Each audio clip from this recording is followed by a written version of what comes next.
My name's Carroll Shelby and performance is my business. Halo semua, kembali lagi di channel gua. Gua mau ngucapin terima kasih karena sepertinya kalian menyukai seri pertama dari sejarah mobil. Jika kalian belum nonton video pertama yang dari seri sejarah mobil, kalian bisa klik link yang ada di pojok kanan atas ya. Oke, di seri kedua dari sejarah mobil ini, kita akan membahas mengenai sejarah dari mobil legendaris yaitu AC Cobra, buatan sang legenda dan perancang otomotif yaitu Carroll Shelby. Oke, kita sekarang kembali ke tahun 1923 yang dimana adalah tahun kelahiran dari Carroll Hall Shelby. Dia lahir di Leesburg, Texas dari keluarga yang sederhana dan tidak mempunyai status sosial.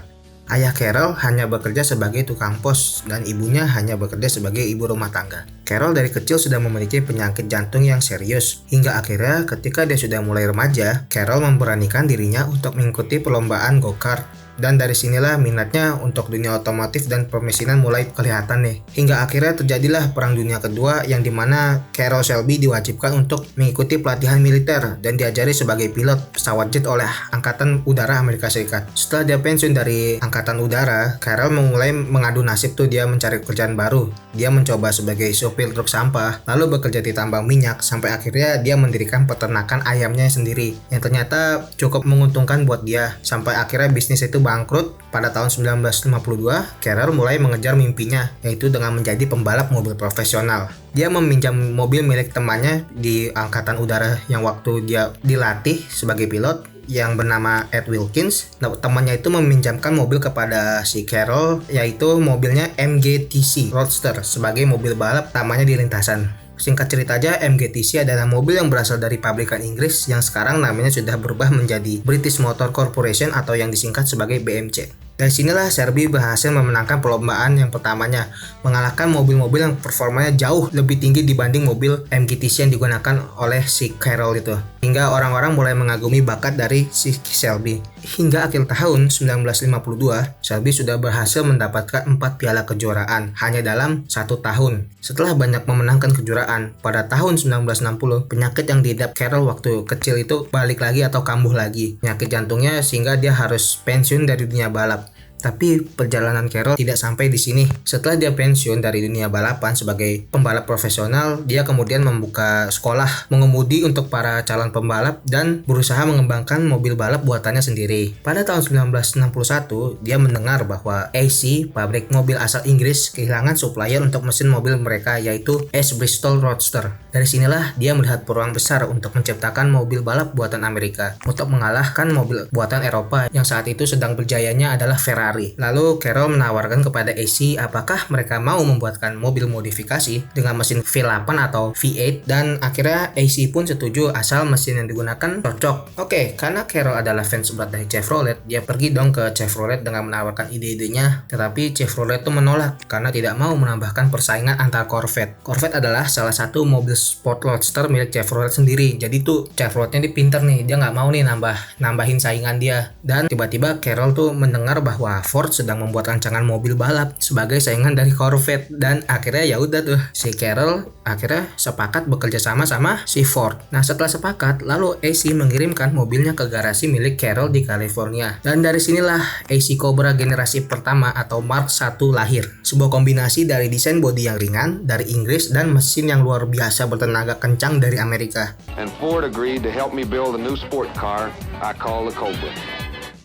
Setelah Shelby berhasil menciptakan Cobra yang generasi pertama, Shelby itu ingin balik lagi tuh ke Le Mans. Tapi bukan sebagai pembalap, tetapi sebagai pembuat dari Cobra sendiri. Nah, pergi tuh Shelby ke Prancis dia ya, sendiri membawa mobil buatannya yaitu AC Cobra. Nah, tapi mimpinya itu tidak sesuai kenyataan karena AC Cobra itu kan dirancang untuk lintasan Amerika. Ketika dia di sana, Cobra itu masih lebih pelan 10 detik dibandingkan dengan Ferrari yang sangat itu sedang berjaya di Le Mans. Nah, singkat sejarah aja nih mengenai Le Mans ini adalah balapan ajang mobil atau ketahanan mobil yang sangat bergengsi dalam 24 jam. Jadi tuh mobil-mobil tuh dari semua buatan pabrik mobil pada saat itu diadu balapan muterin track 24 jam gak non-stop. Dan saat itulah membuktikan siapa pabrik motor terbaik, pabrik mobil terbaik. Makanya itu sangat mempengaruhi reputasi mereka. Oke, balik lagi ya. Kembali lagi ke Shelby, dia tidak menyerah setelah dia kalah dari Ferrari. Lalu dia mencoba memutar otaknya. Kemudian dia mengajak salah satu mekanik yang bernama Pete Brock. Nah, si Pete ini bilang,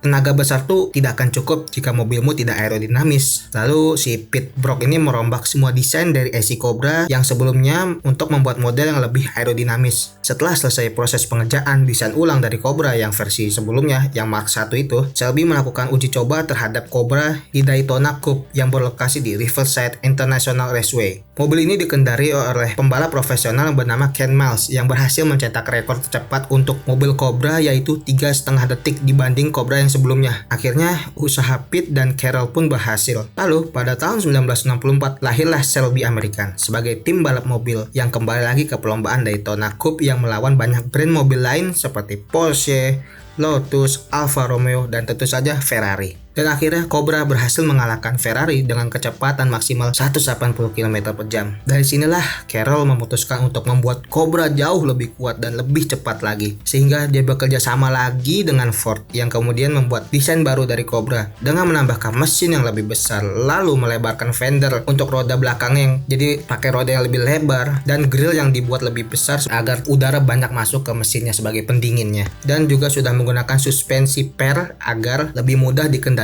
Dari sinilah lahirlah generasi ketiga dari Cobra, yaitu Cobra Mark III yang berbeda dari generasi sebelumnya. Hanya saja dia masih menggunakan ciri khas dari Cobra sebelumnya seperti kap mobilnya dan kaca depannya ini. Untuk mesin yang digunakan oleh Cobra Mark III ini adalah mesin yang paling legendaris milik Ford pada waktu itu, yaitu Ford 427 yang berkapasitas 7000 cc 8 silinder yang memiliki 480 tenaga kuda yang membuat Cobra Mark III ini memiliki kecepatan 185 km per jam. Dari sinilah perjalanan yang ditempuh Carroll Shelby, karena tanpa Cobra, Carroll tidak akan menciptakan mobil-mobil legenda lainnya seperti yang kita tahu ada Dodge Viper, Dodge Charger, dan karyanya yang paling terakhir yaitu Ford Mustang GT 500 di tahun 2010 yang menjadi mobil ikonik dari Ford hingga akhirnya Carroll meninggal di tahun 2012.